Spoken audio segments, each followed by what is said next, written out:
te dis top.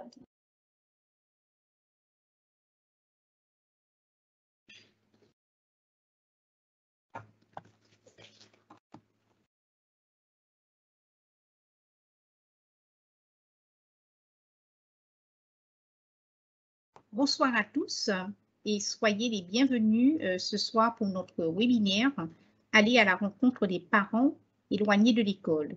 Mille excuses pour le petit retard pris lié à quelques soucis techniques, mais tout est résolu. Au nom du Bureau national de l'appel, que j'ai le plaisir de représenter ce soir en ma qualité de responsable élu, je suis très heureuse de vous accueillir sur un sujet au cœur des préoccupations de notre mouvement.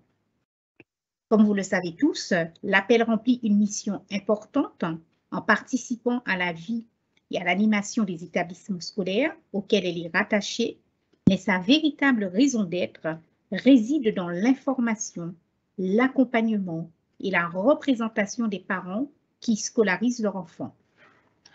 Nous sommes attentifs à leurs préoccupations, à leurs besoins, en essayant d'y répondre par des actions concrètes pour leur permettre d'élargir leurs réflexions, de conforter leurs compétences éducatives, de constituer une communauté de parents solidaires. Voilà ce qui donne du sens et du sel à l'engagement des bénévoles de l'appel, et tout particulièrement autour de 3 domaines portés par les services information conseil aux familles: l'orientation et le rapprochement entre l'école et le monde professionnel, l'école inclusive et les réflexions éducatives. Permettez-moi de rappeler que le service information conseil aux familles est présent dans la plupart des appels académiques ou des appels départementaux. Son maillage s'étend à l'ensemble du mouvement, donc dans tous les appels d'établissement, grâce au recrutement des correspondants information conseil aux familles positionnés au cœur des appels d'établissement. Le service information conseil aux familles est un service gratuit à destination de tous les parents de l'enseignement catholique. Il propose des outils, il propose des ressources pour renforcer le rôle des parents éducateurs. À titre d'exemple, le webinaire que nous vous proposons ce soir s'inscrit dans les axes de développement de l'école inclusive. Accompagner les fragilités des jeunes et de leurs familles est au cœur des préoccupations de l'appel via notre réseau École inclusive. Je vous propose donc sans plus tarder de donner la parole à Christian Josse. Il est membre du bureau de l'appel national. Il va animer le temps d'échange avec notre invité d'exception ce soir, M. Pierre Pirier, que nous avons le plaisir d'accueillir. Il est spécialiste donc de ces questions autour des familles éloignées et nous le remercions d'ores et déjà pour le temps qu'il aura accordé à la préparation de ce webinaire et sa présence parmi nous ce soir. Christian, c'est à toi. Merci Catherine, et puis bonjour ou plutôt bonsoir à tous. Catherine, tu nous as rappelé l'importance pour l'appel qu'a l'accompagnement des fragilités des jeunes et de leurs familles. Vous savez qu'on y est attaché, et si on y est attaché, c'est que l'accueil de tous les enfants et des jeunes, y compris ceux qui connaissent une fragilité personnelle, familiale ou une difficulté économique, ça fait partie également, et ça fait d'abord partie du projet de l'enseignement catholique. Il s'agit donc pour nous, conjointement, appel et enseignement catholique, d'un vrai engagement. Maintenant, on ne s'engage pas seulement pour espérer, je pense, mais surtout pour agir. C'est ce qu'on va essayer de vous proposer ce soir, parce que chaque fragilité mérite une attention particulière, mais surtout un regard différent. Je crois, mais nous croyons surtout, que pour bien voir, il faut pouvoir se rapprocher, comprendre et aller vers l'autre. Ce regard doit être celui de nos communautés éducatives, évidemment, et en premier lieu celui des parents eux-mêmes. La société inclusive que nous voulons est celle qui va mettre à l'intérieur de ses frontières, de ses valeurs, de ses normes, tous ceux qui en font partie de droit. Il n'y a pas ceux qui sont dans la norme et les autres. La norme doit bien être élargie à tous. C'est aussi pour ça que notre action doit s'efforcer de voir toutes les fragilités. Car l'école inclusive, c'est bien sûr le handicap, les troubles de l'apprentissage, mais également, comme nous allons le voir ce soir, la précarité familiale. Dans le champ des fragilités sociales et économiques, l'enjeu est de s'ouvrir à la différence, aux normes différentes, à des modes de pensée, des réactions ou des agissements différents. Plus globalement, nous allons devoir, ce soir sans doute, chasser toutes nos représentations, voilà, ce qui nous habite, voilà, et penser différemment. Le webinaire qu'on vous propose ce soir, autour des parents éloignés de l'école, sont pour ceux qui ne se reconnaissent pas dans le rôle de parents d'élèves. Lorsque vous avez reçu l'invitation, vous avez sans doute regardé, lu, j'espère, le témoignage de cette maman qui ne franchit pas ou difficilement, avec une crainte, le seuil de l'école, simplement parce qu'elle pense être une mauvaise mère, un mauvais parent. Elle pense ne pas savoir comme les autres. Elle nous regarde, elle ne se voit pas comme le parent qu'elle devrait être. Nous mettons aussi souvent une étiquette dans nos établissements, voilà, en pensant que ces familles éloignées de l'école n'existent pas. Pourtant, elles existent bien. C'est aussi une remontée de nos territoires, là où la précarité est présente. Ce soir, notre priorité sera de vous sensibiliser pour que vous continuiez à accompagner les parents qui se considèrent dans la norme, mais surtout ceux qui en sont exclus. Pour l'épisode premier, parce qu'il y en aura d'autres après ce webinaire, je vais vous présenter Pierre Perrier. Pierre Perrier est sociologue, professeur des sciences de l'éducation à l'université de Rennes 2. Il est auteur de nombreux ouvrages sur la réussite scolaire de tous les enfants, sur la place des parents à l'école. Il est l'inventeur du terme précarité familiale que j'ai utilisé tout à l'heure, qui résonnera bientôt dans nos échanges. Il a participé à l'étude Famille, École, Grande Pauvreté, réalisée dans le quartier de Maurepas à Rennes, avec le réseau École ATD Carmonde et le réseau Canopé. Cette étude a été menée au début des années 2010. Vous verrez que cette étude illustrera ce soir une partie de nos propos. Voilà, Pierre Perrier, bonjour. On est très heureux de vous accueillir ce soir à travers pour ce sujet qui nous touche. On a déjà discuté ensemble, voilà, on a plein de choses à apprendre, voilà, et on est vraiment, on a hâte de vous écouter. J'ai d'abord une première question à vous poser. Pourquoi, ou plutôt comment, s'intéresser à ces parents dits éloignés de l'école ?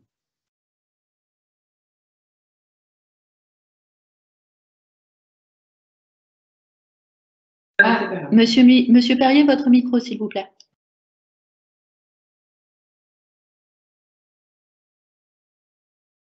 Voilà, vous m'entendez? Oui, très bien, très bien. Parfait. Donc, ça me permet de vous redire bonjour et de vous remercier de votre invitation sur un sujet effectivement de recherche, mais aussi un sujet de citoyen, j'ai envie de dire, pour effectivement prendre en compte la diversité des familles. Et je pense que évidemment l'école a une responsabilité particulière au cœur de la cité pour prendre en compte cette question au plus près, vous l'avez dit, des besoins et des attentes particulières des familles. Alors, vous me posez une première question sur pourquoi et comment aussi s'intéresser aux parents dits éloignés de l'école. Alors, je crois que cette question s'impose à nous d'une certaine manière, puisque la diversité, elle est dans la société, la diversité des familles à travers leurs origines ethno-culturelles, à travers leur trajectoire, à travers les manières de faire famille. Donc, cette diversité familiale, sociale, qui parfois aussi renvoie à des inégalités entre les familles, on ne peut pas l'occulter et faire comme si effectivement il y avait une famille et une seule, parce que en faisant de cette manière-là, effectivement, on risque de passer à côté de l'enjeu. Donc, c'est mieux prendre en compte la diversité des familles que d'aller porter le regard du côté de celles et ceux qui apparaissent comme les plus éloignés de l'école, ce qui est une manière aussi pour l'école de s'interroger sur elle-même, sur finalement quelles sont les familles qu'elle est aujourd'hui en capacité d'accueillir, comment. Donc, l'enjeu, c'est de s'adresser à tous les parents qu'on doit considérer, je crois qu'on est d'accord sur ce point, égaux en droit et en dignité. Donc, comment donner une parole à chacun, comment donner les mêmes droits à tous les parents. Voilà un peu un défi qui se pose dans la société, bien sûr, mais aussi à l'échelle de l'école. Alors, vous l'avez mentionné dans mes travaux de recherche récents, je porte une attention particulière à l'égard des plus vulnérables, ceux qu'on peut considérer aussi comme des parents invisibles, peut-être des parents inaudibles aussi, qu'on n'entend pas, qu'on ne voit pas. Des parents qui vivent dans une forme d'isolement, parfois de souffrance aussi sociale. Et plus globalement, donc, les enquêtes que l'on mène ont tendance justement à ignorer ces familles qui sont pourtant dans notre environnement.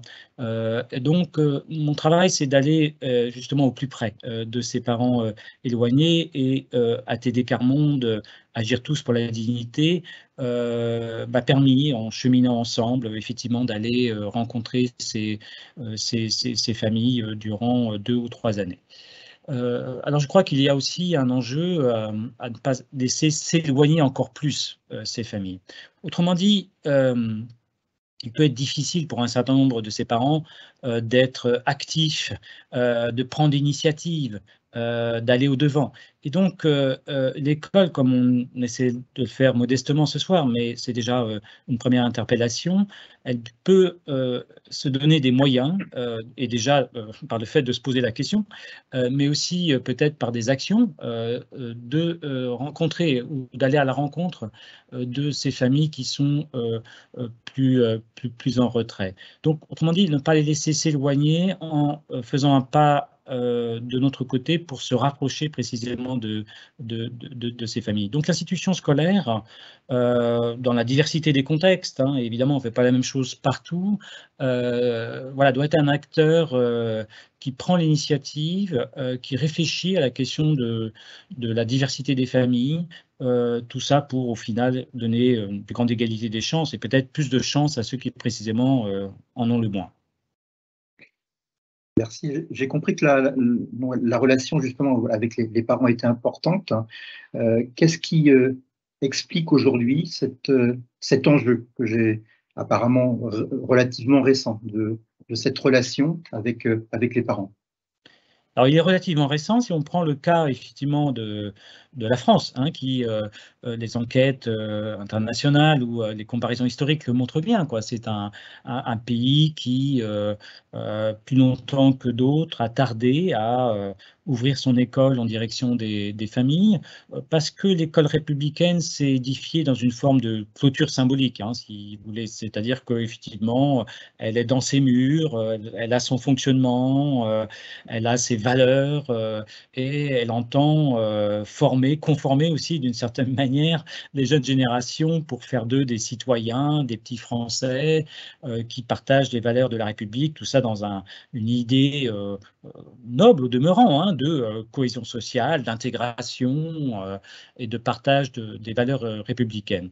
Mais tout ça a engendré une forme de fermeture, effectivement, de l'école, et on a dû attendre les années 1970, 80 pour voir l'école en France se tourner vers son environnement, vers ses partenaires, prendre en compte les acteurs et notamment les familles. Alors, pas toute l'école, pas en tout point du territoire, une fois de plus, il faudrait pouvoir nuancer, mais quand même, si on regarde la dynamique d'ensemble, c'est plutôt ce à quoi on assiste. Donc, une clôture symbolique de l'école républicaine. Deuxième remarque qui explique cet enjeu finalement relativement récent autour du lien avec les parents, autour de la coéducation, c'est l'idée d'une séparation un peu artificielle entre instruction et éducation.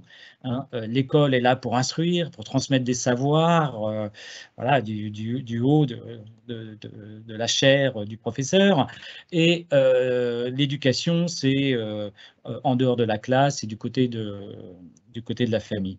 On se rend compte aujourd'hui que, évidemment, cette séparation est tout à fait artificielle et contre-productive, j'ai envie de dire, parce que précisément, il faut prendre en compte ce que font les parents ou ce qu'ils peuvent faire avec leurs enfants, prendre en compte la mobilisation familiale, hein, l'investissement des parents, l'investissement éducatif, l'investissement dans l'école, prendre en compte le poids de la dimension éducative dans les scolarités.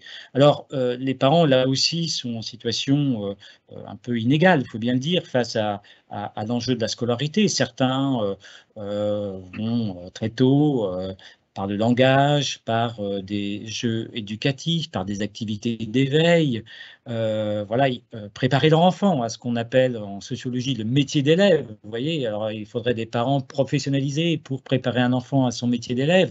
Ça va très loin parfois dans certaines familles, donc sans aller peut-être aussi loin, néanmoins, il y a bien à prendre en compte tout ce qui se passe du côté de la famille et de l'éducation familiale pour mieux comprendre l'expérience de l'élève et son rapport au savoir, son rapport aux études, son rapport à l'école.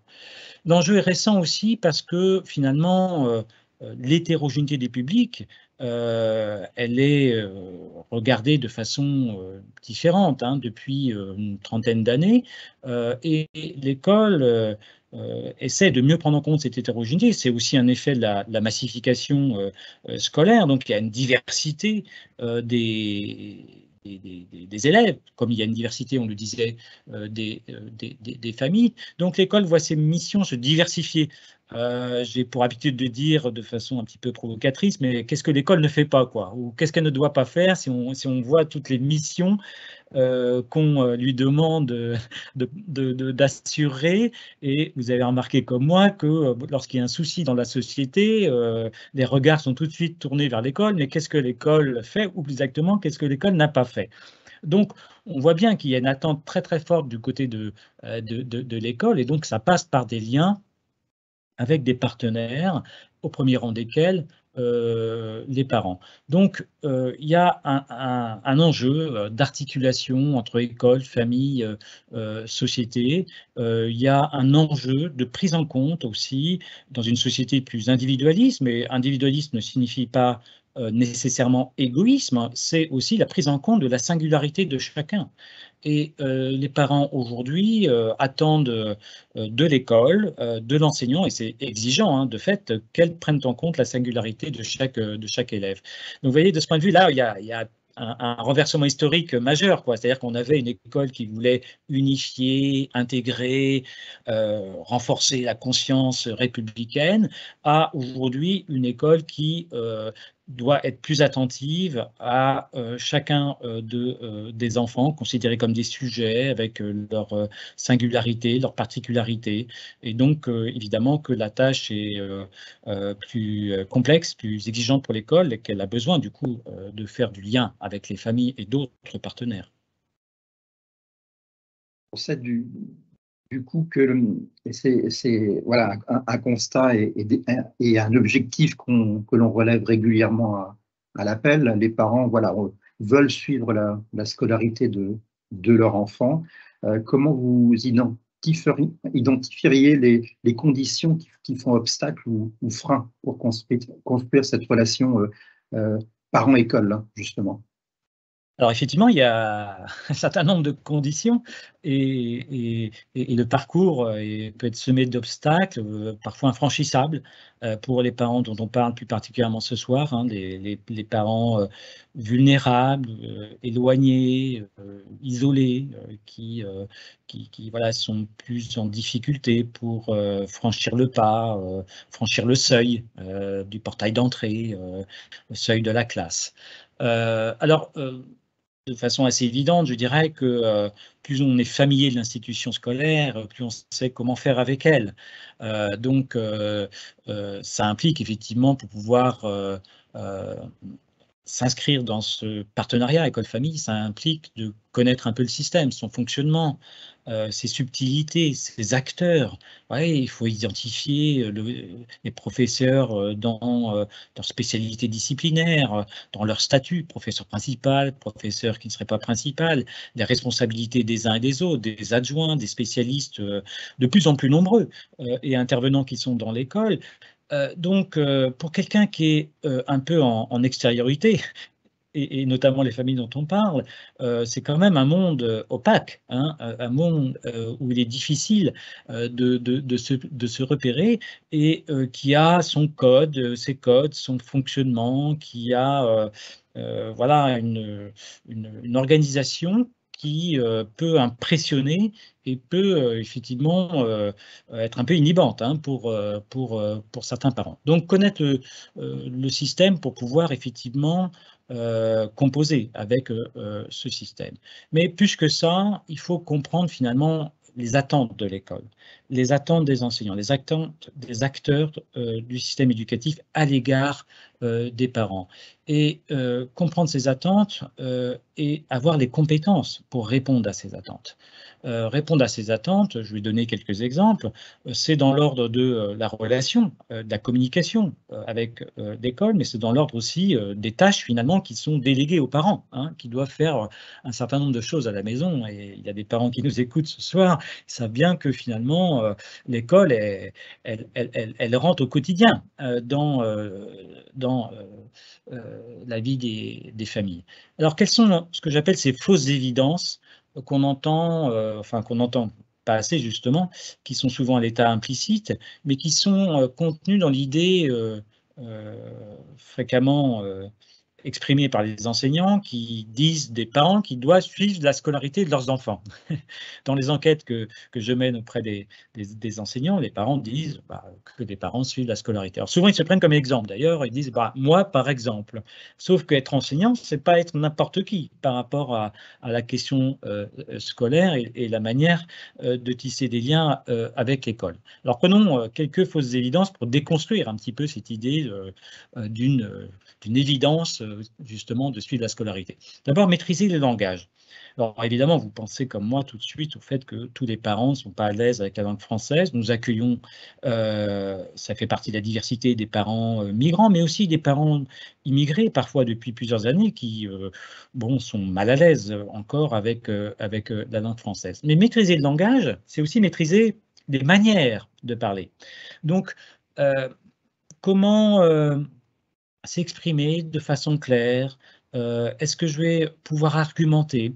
Est-ce que je vais être compris dans ce que je vais pouvoir dire? C'est pas évident face à des représentants de l'école qui, pour beaucoup de parents, représentent une institution qu'ils reconnaissent, hein, qui a une forme de toute-puissance, qui, en dépit de ce qu'on peut entendre parfois, est quand même un lieu de savoir et de personnes qui portent ce savoir et qui ont une responsabilité particulière dans effectivement la transmission à l'égard des enfants. J'espère qu'on me voit et qu'on m'entend toujours, parce que je perçois une micro-coupure. Oui, très bien. D'accord, c'est mon écran, il y a eu un petit saut. Donc, maîtriser le langage, vous voyez, à la fois la langue française, bien sûr, mais pas seulement, c'est aussi les manières de parler et de se faire comprendre. Autre exemple que je peux prendre assez concret, la question de la prise de rendez-vous.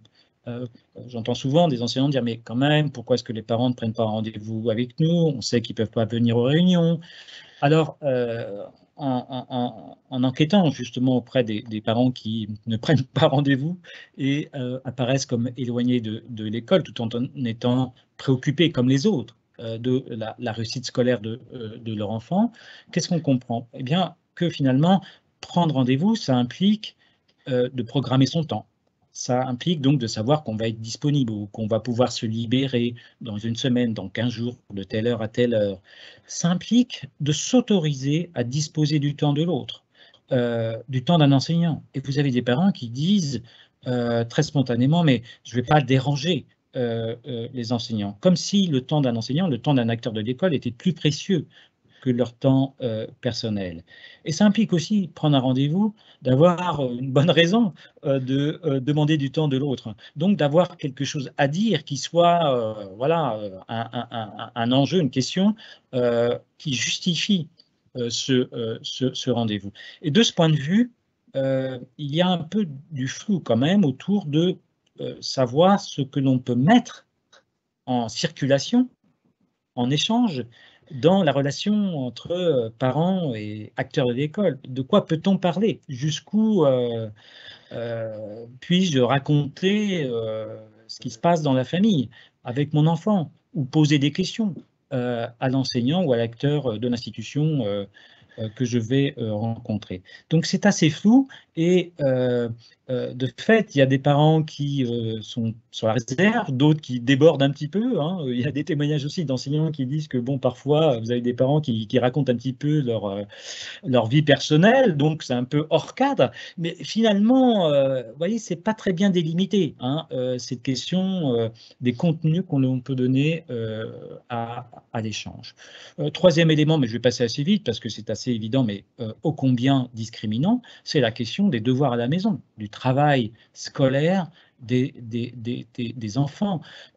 Et finalement, dans les enquêtes que je mène depuis plus de 15 ans maintenant, la première chose qui vient à l'esprit des parents lorsqu'on parle d'école, c'est les devoirs à la maison. Parce que c'est par ce biais-là que, au quotidien, l'école rentre dans la maison. C'est aussi par ce biais-là que les difficultés apparaissent et que les parents sont sollicités pour aider l'enfant parce qu'il rechigne à se mettre à la tâche, parce qu'il a lui-même des difficultés, parce qu'il y a des choses où il a besoin de se faire aider, donc il faut être documenté, accompagné, etc.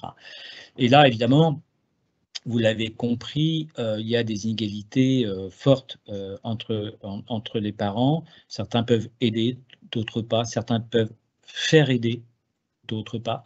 Et donc, ça apparaît comme non seulement inégalitaire, mais comme injuste. Injuste parce qu'il y a des parents qui voudraient bien aider leurs enfants, mais qui ne savent pas comment faire. Donc là, je crois qu'on est sur un enjeu très très important, il faudra peut-être en reparler dans la discussion, qui est celui effectivement de la prise en charge du travail personnel de l'élève et de sa délégation aux parents qui évidemment contribue à creuser l'inégalité et à nourrir un sentiment d'injustice. Ce n'est pas à nous de faire ça. Voilà ce à quoi répondent les parents. C'est assez clair, hein, M. Perrier, que l'attente de l'école peut s'adresser vraiment de façon inégale aux parents. C'est vraiment flagrant. Vous avez vu qu'à travers l'invitation, on a voulu donner de la force au témoignage. C'est pourquoi on va vous proposer maintenant, pour aller plus loin, et on reprendra après l'échange avec Pierre Perrier, vous proposer un témoignage vidéo d'une maman qui s'appelle Catherine Trottard, qui est issue, je dirais, des échanges qui ont été menés sur l'étude dont je vous parlais tout à l'heure, Famille, École, Grande Pauvreté, avec ATD Carmonde. Pourquoi on vous la passe? Parce que vous comprendrez mieux, une fois que vous l'aurez vue. Elle est touchante.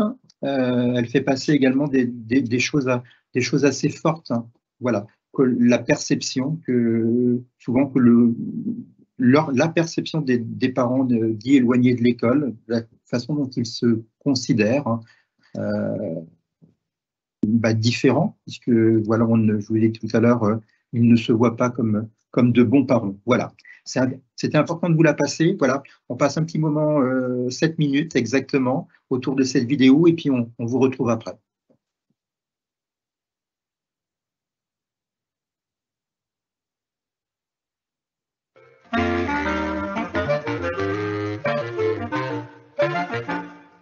Alors moi j'ai ma fille, moi j'ai ma fille qui a 36 ans de mon mari.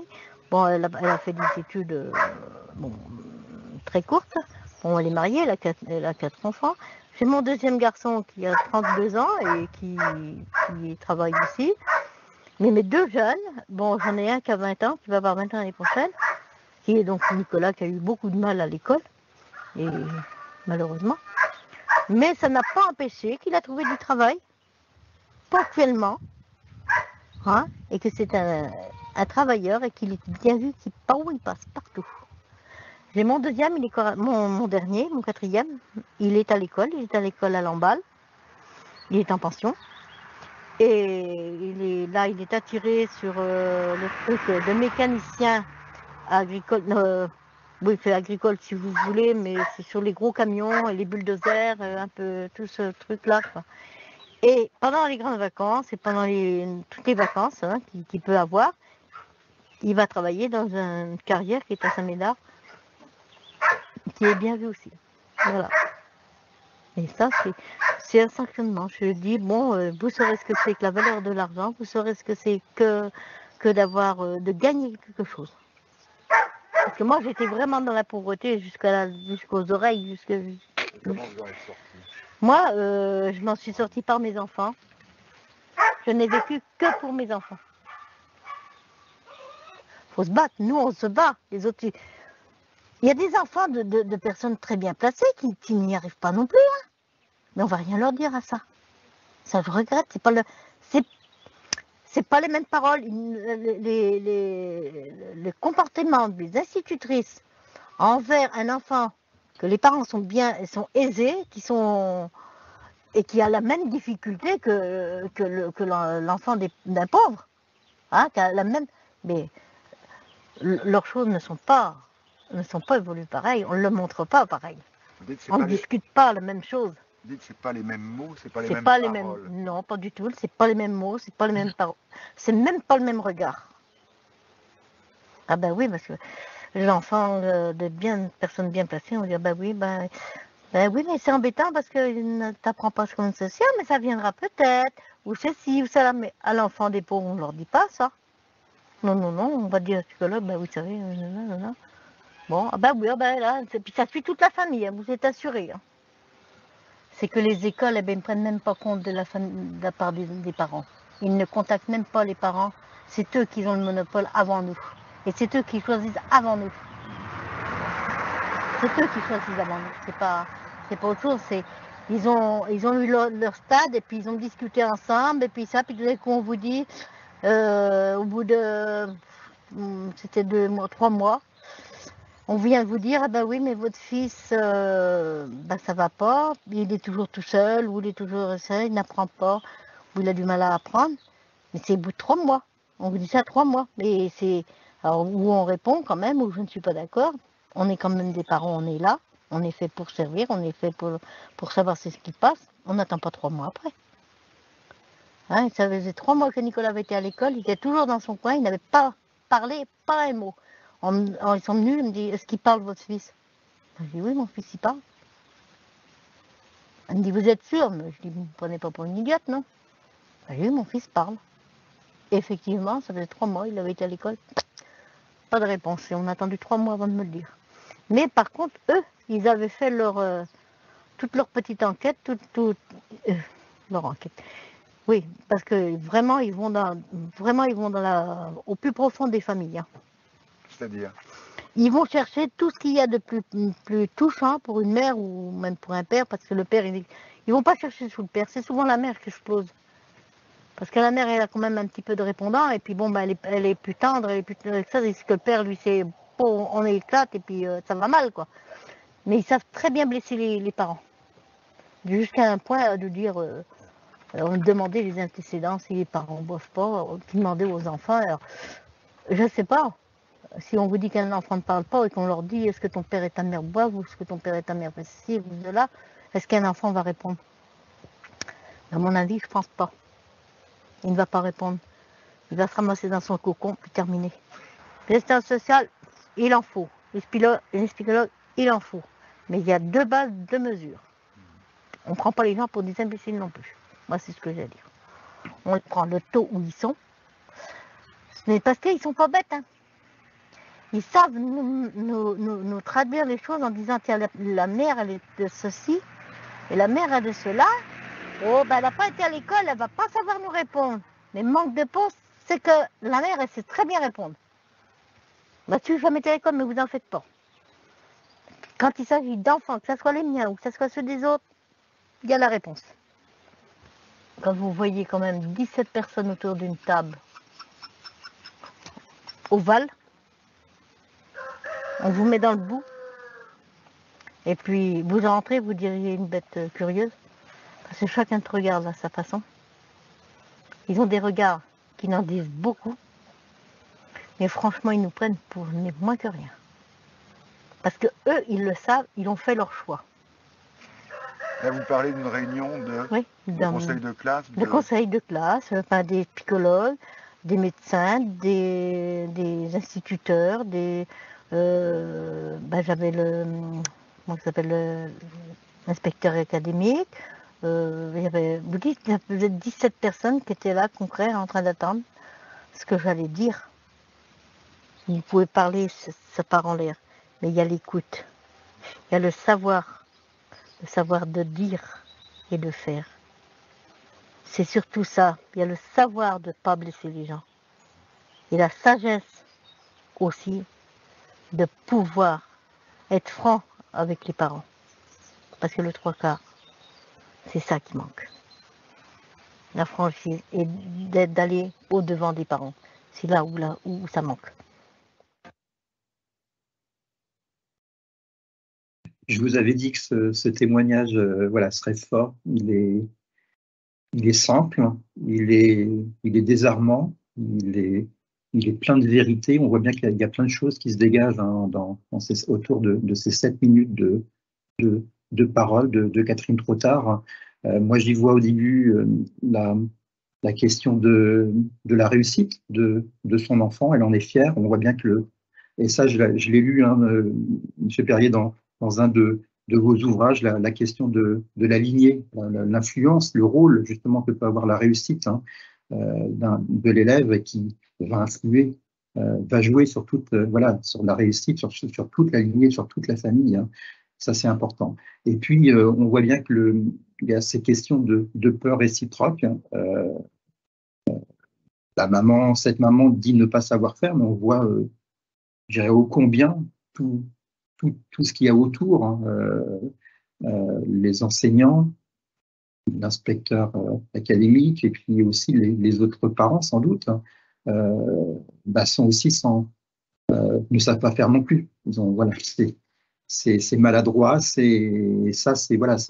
concourt en fin de compte de méconnaissance, de ne pas comprendre, et c'est justement l'objet de notre webinaire ce soir. Quand on regarde tout ça, M. Perrier, est-ce qu'il y a des logiques hein, qui se dégagent justement des familles dites éloignées de l'école? Oui, alors comme vous l'avez souligné, ce témoignage est assez remarquable parce que d'abord il nous dit une chose, c'est que ses parents éloignés, ses parents dans la pauvreté qu'elle évoque, sont pas des parents sans ressources, sont pas des parents voilà, passifs, inactifs. Elle est préoccupée, mobilisée, mais à la mesure de ses moyens. Et ces moyens sont limités. Donc ça, c'est une première remarque. Deuxième remarque, c'est que ce témoignage nous montre aussi que ses parents sont capables de discernement. C'est-à-dire qu'en fait, elle a compris un petit peu, alors peut-être avec le recul, ce qui s'était joué pour elle et son fils.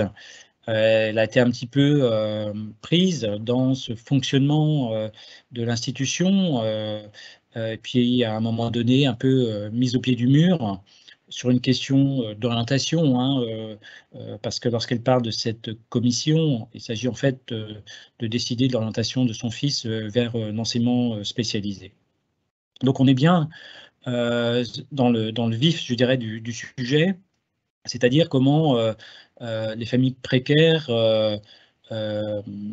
font avec l'école, parce que l'école, effectivement, les sollicite. L'école attend de ces familles un certain type de comportement.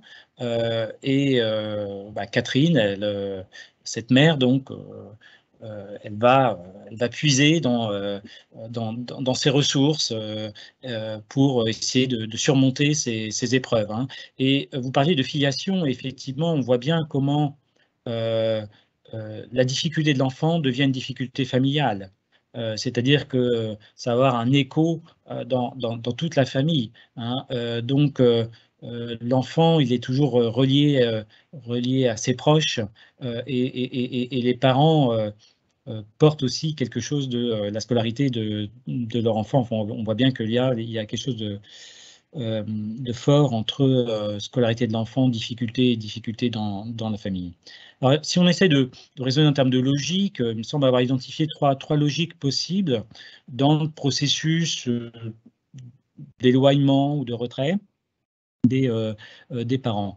Première logique, des parents qui font confiance d'abord à l'école, mais qui vont peut-être progressivement être un peu plus méfiants, voire défiants.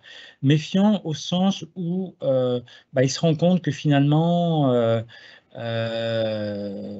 ça marche pas bien pour leur enfant, que même si ils consultent, comme on le demande aujourd'hui, tel et tel spécialiste, même si les parents font des efforts, même si l'enfant fait des efforts, ça n'apporte pas toujours des résultats. Et donc, ils peuvent avoir le sentiment que, voilà, l'école leur renvoie la responsabilité des difficultés et finalement, la confiance va un petit peu se défaire au fil du temps, voire devenir une forme de défiance parfois. Et on a des parents qui disent, mais c'est l'école, c'est tel ou tel enseignant qui est injuste avec mon enfant, ils lui en veulent, ils nous en veulent. Enfin, vous voyez, on est sur vraiment un malentendu qui va s'installer parfois et qui nous permet de comprendre pourquoi des parents vont rester totalement en retrait et couper complètement parfois les liens avec l'école ou changer d'école quand ils le peuvent. Deuxième logique des parents qui vont avoir tendance à naturaliser les difficultés. Ça veut dire quoi? Ça veut dire qu'ils vont considérer qu'il y a des différences entre les enfants, les jeunes, qui sont des différences voilà, de nature, hein, qui sont liées à ce qu'ils sont, dans leur identité singulière, dans leur caractère. Et donc, ils disent, mon enfant, il est comme ça. Il a le goût de telle chose, le dégoût de telle autre. Il aime l'école ou il n'aime pas l'école, c'est l'expression qu'on peut entendre. Et donc, ils essentialisent, ils naturalisent la difficulté, ce qui est une façon à la fois de dédouaner l'enfant, vous voyez, de dire, bon, bah, c'est pas de son fait, hein, il est comme ça, et de se dédouaner aussi en tant que parent, parce que c'est lourd pour les parents d'avoir à porter la difficulté de l'enfant. Ça peut être un sentiment de culpabilité même chez certains parents qui se disent mais qu'est-ce qu'on n'a pas fait quoi, hein, et qu'est-ce qui nous revient comme responsabilité dans cette affaire-là. Et donc si on dit que c'est dans la nature, bah, finalement, vous voyez, c'est un peu dans l'ordre des choses et on n'y peut pas grand-chose. Alors pour autant, et on l'entend dans le témoignage de cette mère, les parents vont chercher ailleurs des manières de valoriser leur enfant, hein. Certainement que vous avez rencontré des cas comme ça, ils disent oui, mais alors, il n'est pas bon en maths, mais il est très bon en sport, ou alors en dessin, formidable, en musique, il fait plein de choses, et puis à la maison, il est super chouette, il nous aide, etc. Et donc les parents réhabilitent en quelque sorte leur enfant à leurs propres yeux, aux yeux de l'école, et sans doute n'ont-ils pas tort d'ailleurs. Et c'est ce que fait un peu Catherine trop tard, donc cette mère au début d'entretien, puisque elle dit voilà, il a eu des difficultés, mon fils Nicolas, mais il travaille. Et partout où il a été pour le travail, on lui a dit que c'était bien, les patrons sont contents, etc. Et ils en tirent une fierté. C'est une valeur, hein, la valeur travail. Donc ce fils qui était en difficulté à l'école, finalement, il montre toutes ses qualités, toute sa valeur dans le travail. Vous voyez, et cette valeur de l'enfant, c'est quelque chose qui rejaillit évidemment sur les parents. Donc ça pose toute la question de comment renvoyer aux parents des signaux positifs, hein, pour qu'effectivement la difficulté scolaire ne soit pas vécue comme une espèce de fatalité insurmontable et d'une épreuve qui dure sans cesse, quoi. Et la troisième logique, c'est une logique de parents qui vont chercher à se protéger, je dirais, à protéger leur identité de parents, leur statut, leur dignité même, on pourrait dire. Vous voyez, on entend là aussi dans ce témoignage où elle dit mais je suis quand même la mère, quoi, je suis quand même là, hein, et je suis pas celle que croit l'école, donc je m'occupe de mes enfants, j'ai le souci de leur réussite. Donc voilà, des parents qui montrent que ils ont des ressources et ils veulent se protéger vis-à-vis de leur enfant. Et quand on craint c'est ça la position du vulnérable. Quand on craint le regard de l'autre, eh bien, on se fait oublier, on évite, on se dissimule, voyez. Et donc, un certain nombre de parents vont chercher comme ça parfois à éviter, vont être un peu fuyants, on va dire, vis-à-vis de l'école. Et ce faisant, ils cherchent aussi à préserver, on va dire, le lien familial. Et on a des parents, vous en avez certainement rencontré, qui vont être très solidaires de leur enfant, qui vont faire bloc avec leur enfant, qui vont être dans une logique défensive, quoi. Il y a eux et nous, il y a la famille, l'enfant, et puis il y a l'école. Donc, ils se mettent en retrait pour se préserver et préserver le lien familial. Et j'ajouterais que l'un des fils rouges très importants, je crois qu'il faut avoir à l'esprit lorsqu'on parle de relation école-parent, c'est de se dire que finalement, tout jugement sur l'élève, et même tout classement d'un élève, c'est quelque chose qui atteint le jeune, l'enfant lui-même. Hein. On sait que les jeunes sont très affectés par les notes, hein, lorsqu'elles sont décevantes ou faibles. Hein. Donc, ils ont l'impression qu'on les juge personnellement, hein, dans ce qu'ils font, voire dans ce qu'ils sont.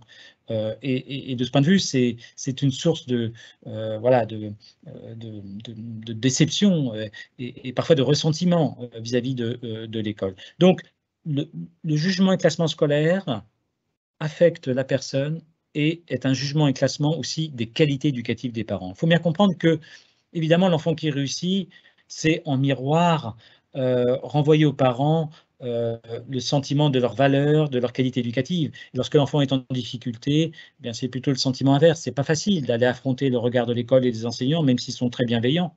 Hein. La question n'est pas là, mais votre enfant est en difficulté, et donc on vous renvoie à vous-même quelque chose peut-être de négatif ou perçu comme tel. Parce que au final, il n'y a pas... personne n'est mal intentionné. Les parents ne sont pas démissionnaires. Les enseignants font attention à chacun et du mieux qu'ils peuvent, je dirais. Donc la question n'est pas de juger les uns et les autres. La question, c'est les effets qui sont produits.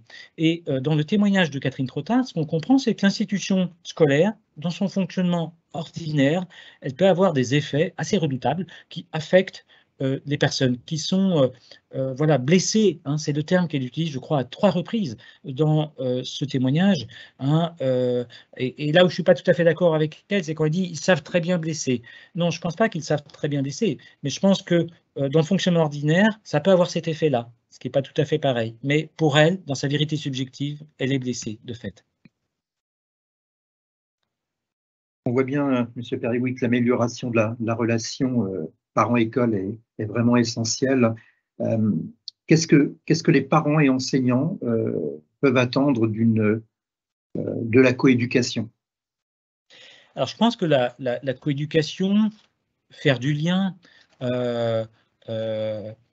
faire ensemble, hein, voilà, parce qu'on peut mettre derrière cette idée de coéducation pour pas trop se perdre avec le sens qu'on pourrait donner à ce mot. Il y a des attentes du côté des parents qui sont assez clairement exprimées. Hein. J'ai mené une enquête avec les éditions Nathan depuis plus d'1 an maintenant, qui se poursuit, voilà, qui va donner lieu à une publication, je pense, l'année prochaine.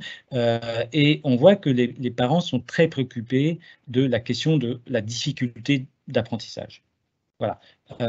Donc, ce qu'ils redoutent par-dessus tout, c'est que l'enfant puisse avoir des difficultés. Et pour eux, la coéducation, c'est le moyen de prévenir, de réparer les difficultés d'apprentissage. Alors, quel est leur rôle, les parents? Eh bien, leur rôle, c'est de pouvoir accompagner, d'être informés. Et donc, ils ont une attente très, très forte vis-à-vis des enseignants pour qu'effectivement, ils soient attentifs à chacun dans la classe pour éviter que l'enfant ne s'installe dans la difficulté. Donc, premier enjeu du point de vue des parents dans la coéducation, et deuxième enjeu, c'est autour du bien-être de l'enfant. Le bien-être étant lié à la question des apprentissages. Donc, la sécurité, à tout point de vue. Hein. La sécurité, c'est pas que l'intégrité physique. Hein. La sécurité, c'est aussi une forme de sécurité relationnelle, une sécurité affective dont les enfants ont besoin, vous le savez bien comme moi. Donc, avoir des enfants qui sont bien quoi, dans leur classe, avec les pairs, dans leur école, et on sait, hélas, l'actualité le montre presque quotidiennement, quoi, qu'il y a tellement d'affaires quoi, qui impliquent des enfants et des jeunes, de harcèlement, de violence et autres. Hein. Bon, sans dresser un tableau apocalyptique, on sait que voilà, il y a quelque chose là qui peut facilement inquiéter les parents. Ils ont besoin d'être rassurés. Et la coéducation, bah, c'est justement par l'information qui circule, par la confiance, la possibilité voilà, d'être rassuré. Du côté des enseignants, c'est plutôt l'idée que les parents ont un rôle éducatif essentiel pour que l'enfant puisse être ce que j'appelle un sujet apprenant, hein, c'est-à-dire une personne qui soit effectivement impliquée dans les apprentissages, qui trouve un intérêt, qui donne du sens à ces apprentissages. Et ça, c'est effectivement tout un environnement familial hein, qui peut porter cette question du sens qu'il va donner au savoir, aux études et à l'école. Donc, voilà ce que les enseignants, me semble-t-il, hein, de ce qu'on a compris dans l'enquête coéducation qui se poursuit, peuvent attendre des parents. Donc, ils ne doivent pas être absents, ils ne doivent pas être non plus des concurrents, ils doivent être des alliés, hein, chacun dans son rôle. La question du rôle, justement, est sans doute un des enjeux. Hein, quelle est la division du travail éducatif et scolaire, hein, peut-être qu'il faudrait être plus explicite sur cette question, mais que les parents, effectivement, contribuent à faire de l'enfant un élève qui donne du sens à sa scolarité. Et on sait très bien que lorsque les élèves donnent du sens aux apprentissages, ils sont plus réussissants. Je comprends. De ce fait, est-ce qu'on peut identifier, M. Perrier, des principes à partir desquels on peut construire une relation qui s'adresserait au plus grand nombre de parents? Oui, je crois. Enfin, c'est vous qui me direz si c'est pertinent ou pas. Donc, effectivement, si on veut bien passer la première diapositive, principes et outils pour l'action, je vais terminer cette présentation avec ces éléments. Bon, c'est tout un cheminement hein, dans la réflexion, sur la base aussi des conférences, des séminaires nombreux maintenant auxquels j'ai pu participer, et voilà ce qui semble se dégager, enfin que j'ai dégagé plus exactement, et qui pourrait constituer, comment dire, une espèce de balise pour l'action. C'est-à-dire l'idée, c'est pas de dire voilà ce qu'il faut faire, des solutions clés en main, parce que je crois qu'il faut prendre en compte la diversité des contextes, des ressources que l'on peut mobiliser, et faire confiance aux acteurs. Hein. Donc c'est quand même des affaires qui vont se jouer entre des personnes. Mais peut-être qu'à certains moments, avec des principes pour l'action, voilà, on peut avoir un horizon commun, on peut avoir des principes, hein, des valeurs même partagées. Donc 4 principes, en étant très synthétique, vous m'excuserez. Un premier principe qui est celui de la reconnaissance. Il me semble que surtout lorsqu'on parle des parents vulnérables, des parents éloignés, la reconnaissance dans les deux sens du terme, c'est-à-dire s'identifier mutuellement, c'est très important pour les parents d'avoir identifié une personne comme interlocuteur. Beaucoup de parents qui étaient en retrait, qui n'hésitaient pas à franchir le pas, vont entrer en relation parce qu'à un moment donné, ils vont échanger comme ça, de façon parfois très informelle, sur un sujet non scolaire, avec un enseignant, avec un acteur de l'institution. Et à partir de là, s'enclenche une relation, et ils savent qu'il y a un monsieur un tel ou madame un tel à qui ils vont pouvoir s'adresser. Donc la reconnaissance au sens de s'identifier et s'accorder de la valeur. Et s'accorder de la valeur, c'est très important à travers ce qu'on peut appeler un enjeu de visibilité, hein, que effectivement on puisse voir les parents et qu'on puisse les entendre, un enjeu de parole. Je cite ici un historien, professeur au Collège de France, Pierre Rosanvallon, dans son livre qui s'appelle La Société des égaux, dans le Parlement des invisibles, où il dit « Donner la parole, rendre visible, c'est en effet aider les individus à se mobiliser, à résister à l'ordre existant et à mieux conduire leur existence ».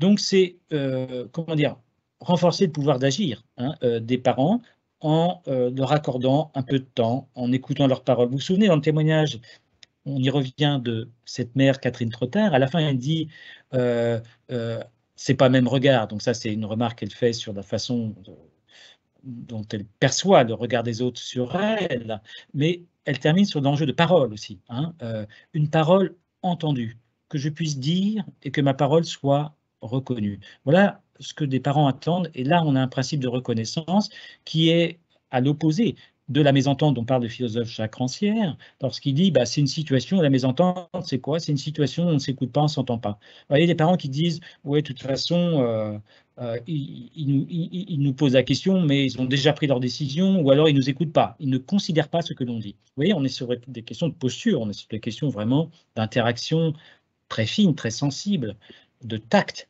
entre les acteurs de l'école et les parents. Deuxième principe, un principe d'autorisation qui découle du premier, c'est-à-dire celui qui va légitimer les parents, et ce que j'appelle les parents réels. Alors c'est quoi, vous allez me dire, les parents réels? Eh bien, vous avez introduit le webinaire sur ce thème. Effectivement, le parent réel, ce n'est pas nécessairement le parent idéal, le parent d'élève dont tout enseignant peut rêver ou que l'institution attend. Non, il y a des parents réels qui sont différents, qui s'écartent de la norme. Et donc, l'idée, ce n'est pas nécessairement de vouloir les conformer, mais plutôt d'écouter ce qu'ils ont à dire et de voir comment cheminer avec eux. Donc c'est ça que j'appelle les parents réels, parce que je pense qu'on aura beaucoup de mal à transformer tous les parents. En revanche, si on prend en compte, si on fait attention à ce qu'ils sont et ce qu'ils peuvent vouloir dire, peut-être qu'on peut cheminer avec eux. Donc autoriser les parents à être ce qu'ils sont, les légitimer et par exemple créer pour donner des exemples d'action, une première rencontre prétexte, vous voyez, une rencontre qui n'est pas sur la base d'un problème ou d'un résultat scolaire, mais une rencontre qui va être à l'occasion d'un petit temps ou d'un événement que l'école organise, d'initiative de la part d'associations de parents ou liées à la fréquentation d'un espace parent dans l'école, par exemple. Donc l'idée, si on va aller vraiment très loin, c'est non pas simplement de faire avec les parents, mais de faire à partir des parents. Voilà, faire des parents des auteurs, c'est ce qui les autorise, c'est faire d'eux des auteurs. Donc, qu'est-ce qu'ils ont à proposer? Quelles sont les idées, les projets? Et l'école devient du coup un espace de ressources pour accompagner, pour porter avec les parents et à partir des parents, donc, ces idées. Troisième principe, donc, c'est un principe d'explicitation, je l'ai déjà un peu introduit dans mon propos, c'est-à-dire que l'école gagnerait à dire encore plus précisément qu'elle ne le fait, et parfois c'est plutôt trop implicite, ce qu'elle attend des parents. Comment elle compte faire avec les parents. Vous voyez, quelle est la place de chacun, quelle est la division des rôles et des responsabilités entre école et famille. Je prenais l'exemple tout à l'heure des contenus de l'échange, mais ça fait partie du flou, quoi. Finalement, on ne sait pas bien jusqu'où on peut parler de l'enfant, de ce qui se passe dans la famille. Et donc, comme il a déjà été dit par la grande figure de la sociologie française, Pierre Bourdieu, chaque progrès dans le sens de la rationalité réelle sera un progrès dans le sens de l'équité. Pierre Bourdieu disait ça à propos des apprentissages. Il disait, plus c'est explicite, plus on transmet le code des apprentissages, plus c'est égalitaire. Eh bien, on pourrait dire un peu la même chose en transposant dans les relations avec les parents. Plus c'est explicite, plus c'est démocratique. Donc, je pense qu'il faut travailler à être plus explicite pour qu'il y ait cette réciprocité et, si possible, cette confiance.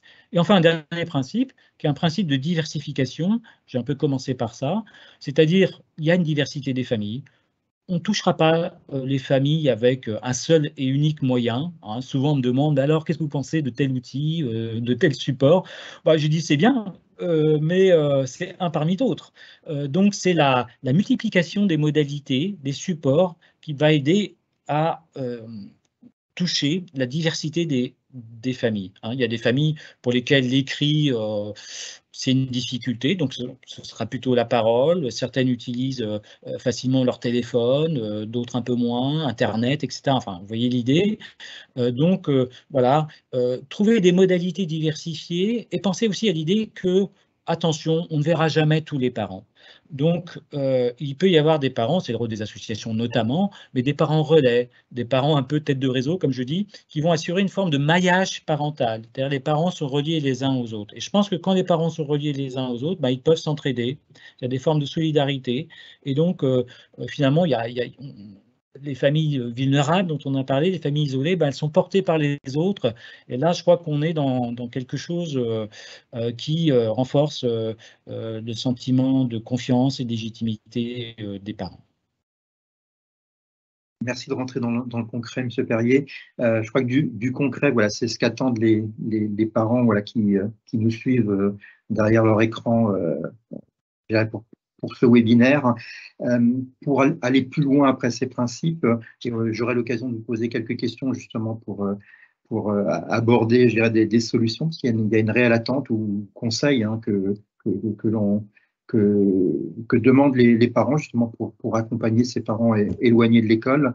Est-ce que on aurait des exemples d'outils, quelques exemples à proposer d'une manière un petit peu rapide, voilà, pour suivre ces principes? Alors, je crois qu'il y a une diapositive qui suit sur des exemples d'outils, alors qui ont été testés en quelque sorte dans le cadre de l'enquête coéducation que je mène avec Nathan Édition, avec d'un côté ce qu'attendent les parents, de l'autre les enseignants. Alors, vous voyez que les parents, bon, c'est déjà en place dans un certain nombre d'écoles. Voilà, ils adorent l'idée de l'application pour échanger entre parents et enseignants, bon, voir son enfant, parmi d'autres, mais bon, notamment son enfant, et pouvoir échanger aussi de façon plus directe avec l'enseignant ou l'enseignante ou les enseignants, enseignantes de la classe de son enfant. Bon, c'est un outil qui est déjà appliqué et qui fonctionne plutôt bien, parce que donc chez Nathan Édition, donc il y a ce qu'ils appellent une communauté enseignante qui réunit plus de 150 000 enseignants, ça s'appelle lea.fr si vous voulez découvrir. Et lea.fr, eh bien, précisément, c'est une communauté où, par le réseau, par le net, eh bien, on échange, on partage des expériences, des conseils, et puis voilà, on est dans cette mise en réseau et dans ce lien par les outils Internet. Alors, il y a aussi des choses plus concrètes, plus traditionnelles peut-être, qui consistent à faire circuler des jeux, des livres, peut-être des jeux plus pour le niveau maternel et élémentaire, de l'école vers la maison. Donc en fait, l'objet devient une médiation qui circule de l'espace scolaire vers l'espace familial. Et donc, ça contribue à faire du lien. Il y a l'idée des forums de discussion entre parents et enseignants. Les parents sont très, très demandeurs de conseils éducatifs, en fait. Ça, vous le savez bien aussi, mais c'est confirmé dans cette enquête. C'est-à-dire que voilà, ils sont confrontés surtout à l'âge de l'adolescence, toute une série de questions. Ils sont parfois un petit peu démunis. Et ils sont preneurs de conseils. Alors souvent, c'est ramené à leur enfant parce que c'est leur préoccupation première et ça se comprend. Donc voilà ce qui ressort en premier. Je vous laisse découvrir le reste. Il y a aussi YouTube. Alors du côté des enseignants, ce qui est intéressant, c'est que voilà, ils attendent un guide pour savoir comment faire. Parce que ce qui ressort de l'enquête coéducation avec Nathan, et plus globalement des analyses sur les rapports parents-école, c'est que sur le principe, tout le monde est d'accord. Quelque chose près. En revanche, sur comment faire, là, il y a beaucoup de questions et d'inconnus. Et donc, les acteurs ont besoin d'être guidés. Et effectivement, l'idée d'avoir une espèce de manuel presque pour savoir comment faire, avoir des exemples d'action, des idées à réfléchir. Je crois que c'est quelque chose que les enseignants attendent. Vous voyez qu'ils mettent ce guide en premier choix. En deuxième choix, on retrouve, et ça c'est intéressant parce que du coup, c'est-à-dire qu'on est dans la réciprocité. La question des jeux et des livres que les parents veulent voir circuler, c'est aussi quelque chose qui est soutenu par les enseignants, hein, par la moitié d'entre eux. Des conférences en ligne sur la coéducation, bah, peut-être que ce soir on y contribue modestement, mais un peu. Voilà, ou une application, alors ils sont un peu moins chauds les enseignants et on les comprend peut-être pour cette idée de l'application, parce que ça exige effectivement une réactivité, une disponibilité, et puis bon, jusqu'où on va quoi, hein, dans la sollicitation directe des enseignants. On voit bien qu'il faut quand même des garde-fous, mais ils ne sont pas fermés, à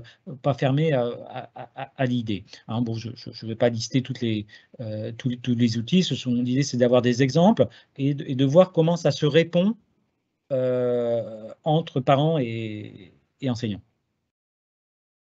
C'est vraiment passionnant. On pourra mettre, hein, Monsieur Perrier, puis là je m'adresse voilà, à tous les participants, tous ces éléments, avec également les références bibliographiques que vous nous proposez sur l'espace privé du site appel.fr, hein, comme nous le faisons après chaque webinaire et avec le replay. C'est tellement passionnant que le temps passe vite.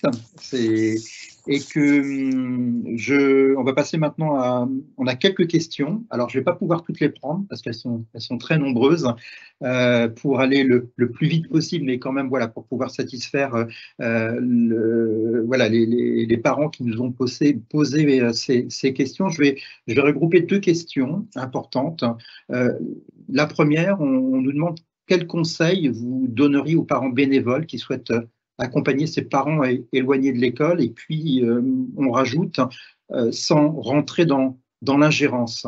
Et puis voilà, vous pourrez répondre aux deux, je vous les donne maintenant.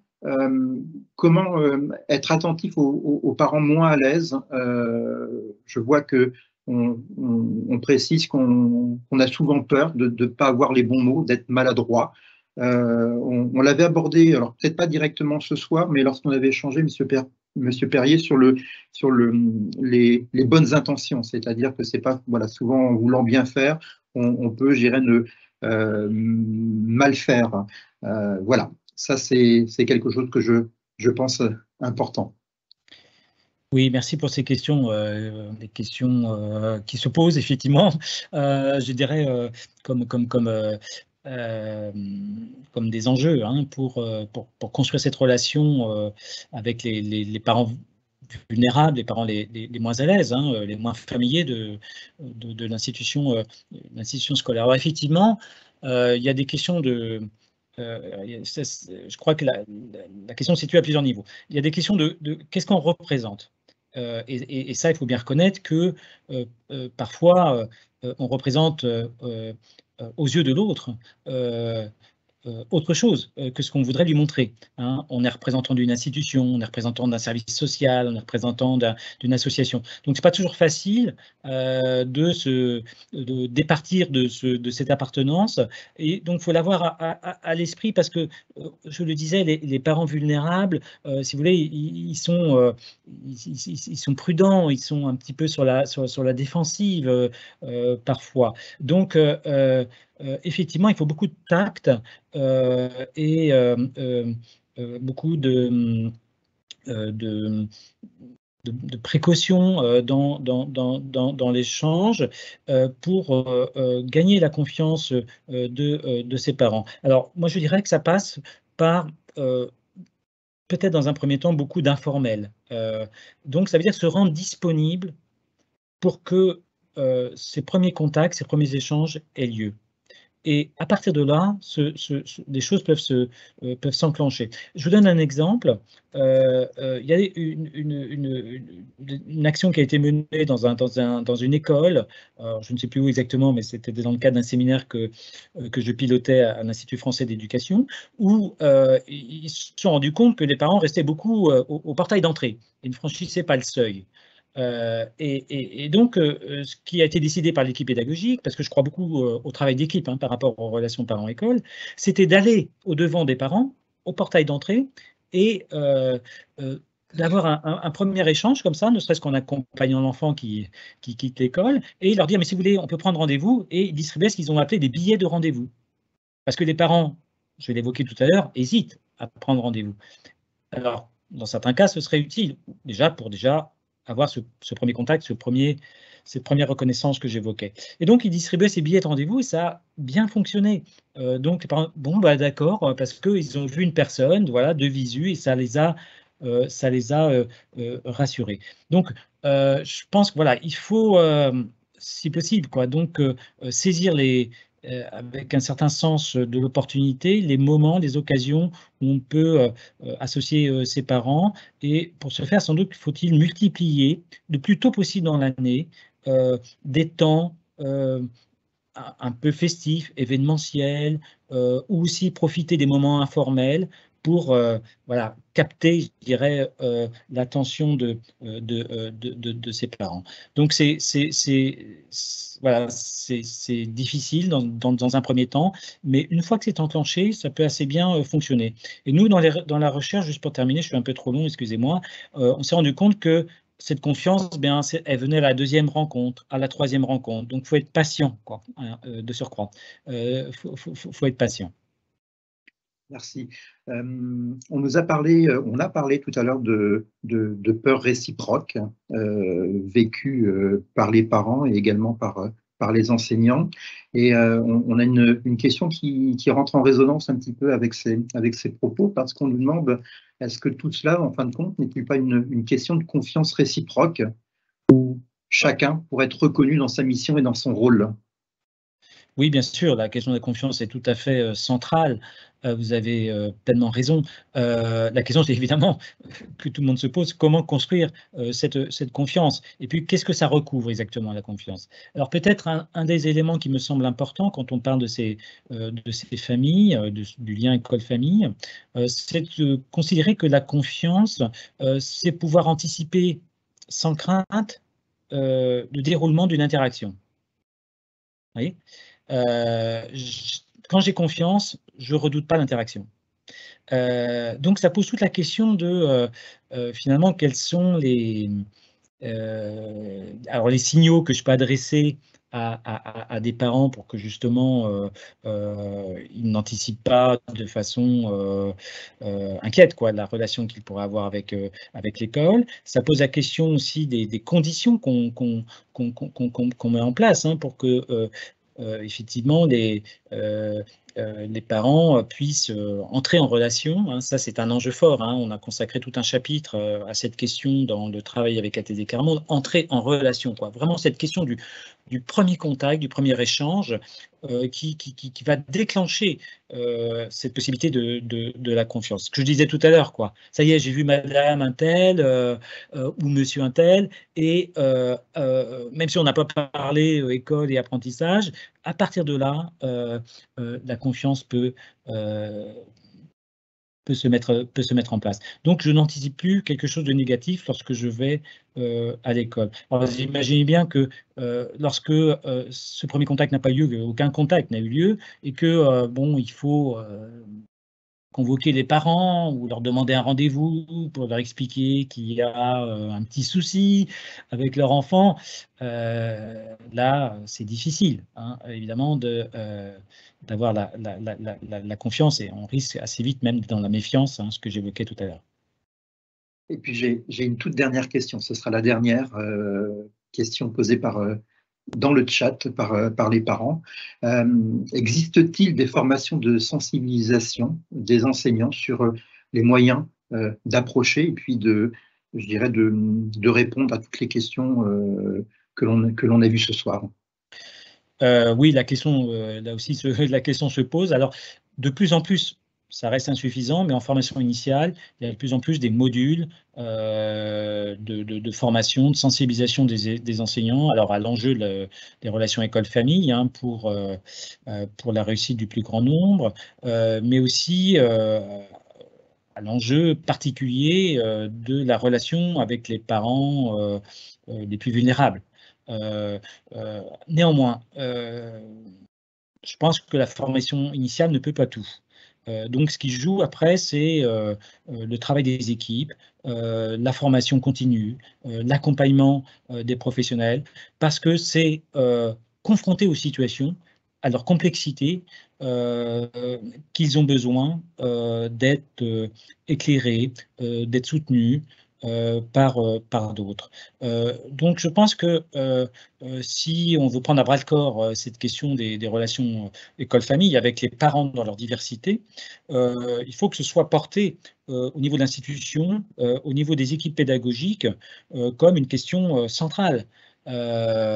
Donc à partir de là, voilà, l'enseignant qui, à un moment donné, a envie de mettre en place des actions ou est confronté à une difficulté, peut en faire part à ses collègues et ça peut s'inscrire dans un travail collectif. Donc je crois qu'on n'aura pas toutes les réponses, vous voyez, aux questions qui vont se poser au fil du temps dans une formation initiale, mais qu'en revanche, on peut être plus pertinent dans l'action si effectivement c'est une réflexion qui est partagée, qui est portée de façon assez volontariste par l'institution. Parce que sinon, on a effectivement l'écueil que vous avez pointé, que j'ai souvent rencontré, c'est-à-dire des acteurs qui tentent des choses de façon parfois avec beaucoup d'entrain, mais parfois de façon un peu brouillonne, et qui vont se décourager, quoi, parce que bon, ça répond pas du côté des parents, parce qu'on voit pas les effets, etc. Je crois qu'il faut pas rester sur ces constats négatifs et se dire que il y a des voies possibles, mais à condition effectivement de prendre le temps de la réflexion. On le fait un peu ici, mais surtout en inscrivant son action individuelle dans le cadre collectif d'une école ou d'un établissement. Merci beaucoup, M. Perrier. Ces quelques minutes, même beaucoup de minutes, ont été vraiment très enrichissantes. On ne regrette pas, voilà, de vous avoir invité, puis d'avoir pu profiter, je dirais, de votre réflexion, de votre expérience.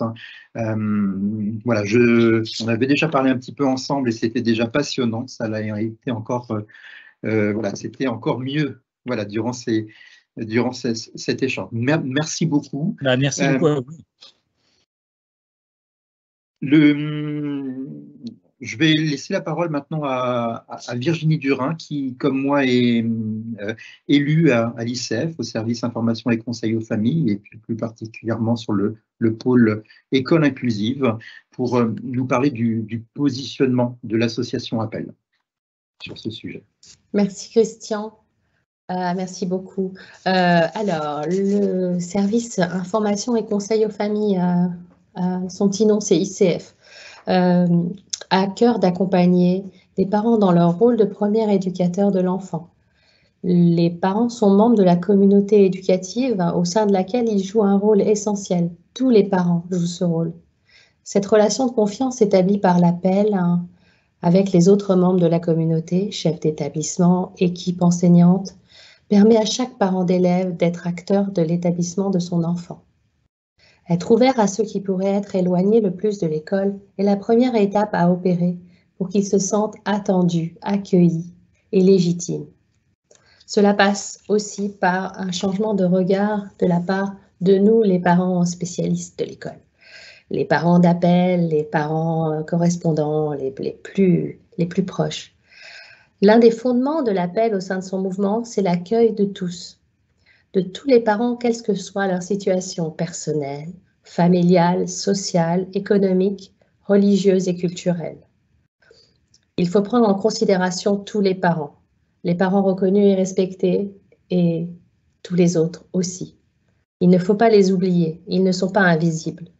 Notre mission est de veiller à ce que tous les enfants puissent être accueillis dans un établissement scolaire qui réponde à leurs besoins dans les meilleures conditions. Alors pourquoi est-ce important pour l'appel et pour les parents, cette mixité sociale? Est-ce qu'on ne pourrait pas rester juste entre soi, bien tranquille, bien au chaud?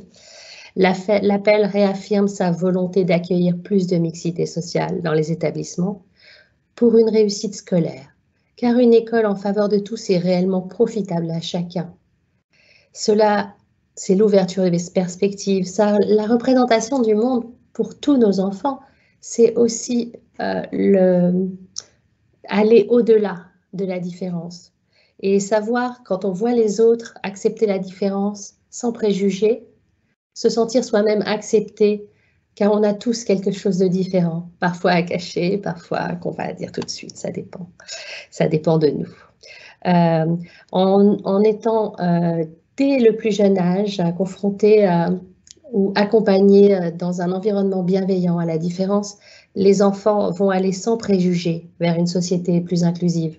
Et plus tard, ce seront des adultes d'un monde plus inclusif où on n'aura pas besoin de faire des quotas pour avoir un monde du travail inclusif.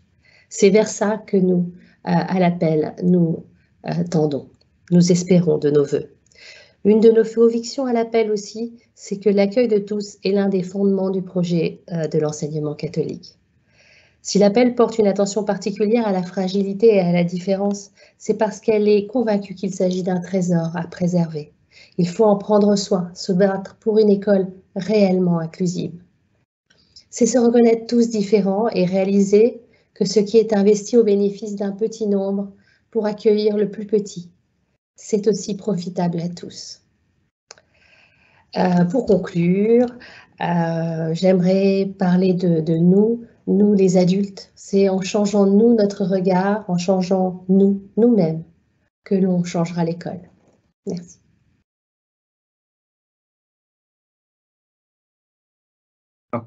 On a une suite, Virginie. La suite, c'est important parce que on a vu tout à l'heure les principes et puis quelques actions. On a surtout tout un tas de ressources à vous proposer. On ira un peu plus loin après. Elles seront disponibles sur l'espace privé. Mais voilà, c'est Sabrina Deluca qui est aussi, on est beaucoup au service ICF et à l'école inclusive sur ce pôle qui va vous présenter ces ressources que l'on souhaiterait mettre à votre disposition pour accompagner les parents éloignés de l'école. Oui, alors bonsoir à toutes et à tous. Alors, vous avez vu ce soir, on vous a répété de nombreuses fois qu'il était vraiment important d'aller à la rencontre des familles les plus éloignées, de leur donner le plus de chance à ceux qui en ont le moins. Alors, en plus des pistes proposées par Monsieur Perrier, nous allons vous donner quelques exemples d'actions à mettre en place. Alors, c'est juste une liste, elle est non exhaustive. Alors, si vous êtes bénévole dans un appel d'établissement, alors vous pouvez mettre en place quelques actions comme des conférences sur le vivre ensemble, sur la différence en tant que richesse et vraiment insister sur l'importance et la richesse de la diversité pour l'apprentissage de nos enfants. Vous pouvez aussi organiser, comme vous le faites déjà avec les cafés 10, mais organiser des cafés de parents sur cette thématique. Et ça permettra de casser les représentations que nous avons, nous, en tant que parents. Vous pouvez aussi organiser, M. Perrier l'a dit tout à l'heure, des temps de rencontre entre parents, organiser par exemple des repas à thème où chacun peut apporter une spécialité de sa région, une spécialité de son pays d'origine. Voilà, ce sont des mouvements très conviviaux à apprécier, ce qu'on appelle nous les repas du monde.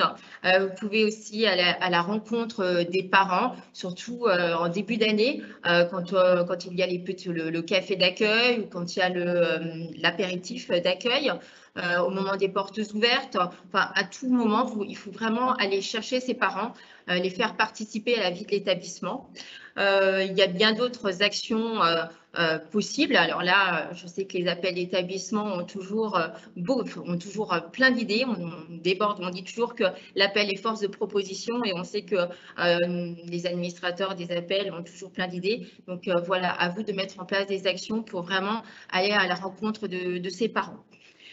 Alors, les outils à votre disposition, vous avez bien sûr le Waller, ICF.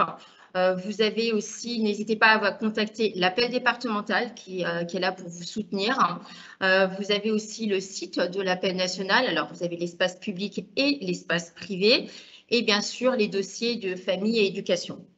Si vous êtes en appel départemental, alors là, vous pouvez organiser des conférences ou des colloques pour apporter un éclairage, apporter des témoignages. Là, faites appel à des experts. Vous pouvez aussi, ce qui permettra surtout d'accompagner les acteurs de la communauté éducative à développer leurs compétences sur ces sujets. Vous pouvez aussi organiser des rencontres parents-école. Alors ça, c'est à voir avec les appels d'établissement. Vous savez qu'on a une rencontre parents-école. Une des thématiques, c'est enfants différents ensemble à l'école. On est en train de travailler sur cette RPE, mais il y en a d'autres. Vous pouvez en organiser et aller justement, quelle que soit la thématique, à la rencontre de ces parents et leur proposer de participer. Ils rencontreront d'autres parents et participeront à un moment convivial, une soirée avec tous les membres de la communauté éducative. Alors, les ressources pour les appels départementaux, vous avez votre appel académique qui sera là pour vous soutenir. N'hésitez pas à aller aussi sur le site Canopé qui vous propose des supports et des ateliers sur la mixité sociale à l'école. Rapprochez-vous également de la direction diocésaine de l'enseignement catholique parce que vous aurez besoin de leur soutien. Ils vous apporteront aussi des ressources. Et comme pour les appels d'établissement, il y a toujours le Waller, c'est le site de l'appel national et les dossiers famille, éducation. Si vous êtes bénévole en appel académique, alors là, effectivement, vous allez être en soutien, vous allez soutenir les appels départementaux, que ce soit un soutien logistique ou un soutien financier. Vous allez pouvoir les aider à organiser des événements. N'hésitez pas aussi à contacter l'Académie de Rennes qui a l'habitude de travailler avec ATD Carmonde et qui pourra vous proposer des supports. Vous aurez toujours le soutien, des informations sur le Waller ICF et sur un autre site, Appel National, que vous connaissez tous. N'oubliez pas aussi de distribuer au moment des portes ouvertes ou à chaque moment la petite carte que vous voyez, la petite carte appel service. C'est important d'expliquer, il ne suffit pas de la donner, mais d'expliquer vraiment aux parents que c'est une plateforme qui est gratuite, que l'anonymat et la confidentialité sont garantis, qu'ils peuvent avoir au téléphone des psychologues ou des éducateurs spécialisés, des conseillers scolaires. Donc, faites de la publicité. Vraiment, n'hésitez pas à donner cette petite carte que vous pouvez commander sur le site de l'Appel National. Si vous venez à Paris, on peut vous en donner.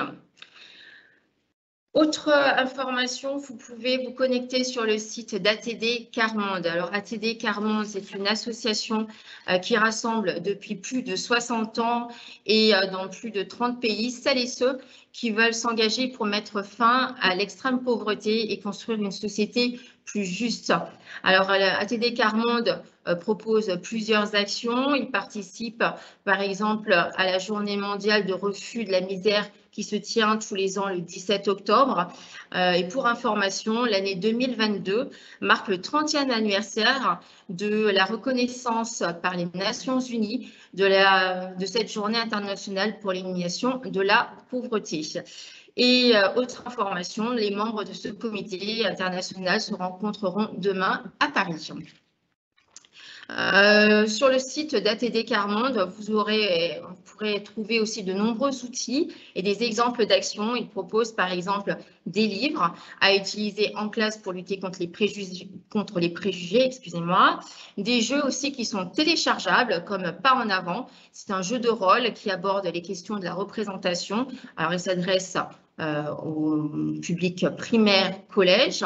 Et il y a une autre version pour les adultes. Il y a un autre jeu, c'est la rivière du doute qui permet de mener de manière ludique et interactive des débats sur les idées reçues à propos de la pauvreté. Et là, on s'adresse plus au collège, lycée et enseignement supérieur. Voilà, donc n'hésitez pas à nous contacter. Nous restons bien sûr à votre disposition. Et je laisse la parole à Catherine Romuald pour la conclusion. Merci beaucoup, Sabrina. Quel webinaire, c'était vraiment formidable. Merci beaucoup à Christian qui nous a animé cela avec son invité Pierre Perrier. Franchement, toujours aussi passionnant de vous écouter. Il n'y a pas si longtemps, l'Appel tenait son congrès à Nice sur la thématique Parents, école, bougeons-nous pour que l'école bouge vraiment. Le webinaire que nous venons de vivre ce soir il a mis l'accent sur l'accueil de toutes les fragilités comme une source de richesse dans la construction du jeune. Repérer les familles éloignées de l'emploi est nécessaire pour les aider et les soutenir dans leur rôle de parents. L'appel a donc réaffirmé ce soir sa volonté d'accueillir plus de mixité sociale dans nos établissements scolaires. Et je retiens de votre intervention, Pierre Perrier, la nécessité de conforter cette relation école-famille dans la confiance, dans le respect de la place de chacun. Je retiens qu'il faut porter cette notion de relation école-famille de façon volontariste et je crois que c'est ce que l'appel a tenté de faire ce soir. Il s'agit pour nous de pouvoir aider toutes les familles. La notion de coéducation a été évoquée. Est-il encore utile de rappeler l'importance de cette coéducation? Donc, au nom du Bureau national que je représentais ce soir avec mes collègues, du président Gilles Demarquet, qui a été connecté un moment avec nous, qui vous a écouté, de son vice-président Vincent Coutine. Vraiment, Monsieur Perrier, Pierre, je vous remercie pour vos précieux conseils et le temps que vous avez passé avec nous ce soir. J'ai toujours ma petite minute de, voilà, on va dire traditionnelle minute de publicité. Sabrina vient de nous expliquer ce que l'appel faisait. L'appel fonctionne avec beaucoup de bénévoles et c'est toujours l'occasion pour nous de faire un appel au bénévolat. C'est une préoccupation permanente pour les responsables de l'appel, tant il est essentiel que les bénévoles soient présents pour la vie d'une association. Donc pour ce soir, ceux qui nous regardent et qui auraient envie de s'investir au sein de l'appel, nous sommes à la recherche de correspondants information conseil aux familles qui sont positionnés dans nos appels d'établissement aux côtés donc des présidents et des équipes investies. Nous recherchons aussi des référents écoles inclusives. Vous l'avez vu ce soir, hein, on a passé un peu de temps à vous expliquer en quoi est-ce qu'une société demain doit être plus inclusive en commençant par l'école. Donc, si vous êtes tenté un peu par cette aventure, n'hésitez pas donc à rejoindre une appel départemental et adressez-vous donc pour cela à vos appels locaux. Pour ceux qui sont déjà investis dans les conseils d'administration, vous l'avez vu, nous vous avons présenté des outils ce soir. Ils sont tous disponibles sur le site appel.fr, donc la partie privée. Ils ont été créés pour vous soutenir, bien sûr, dans vos démarches, pour vous accompagner, pour vous permettre de pouvoir répondre aux familles qui nous sollicitent régulièrement. Je voudrais vraiment aussi ce soir dire un grand merci aux élus ICF qui m'ont accompagné, hein, qui sont avec moi au niveau national. Donc, Christian, Joss, merci pour cette belle animation.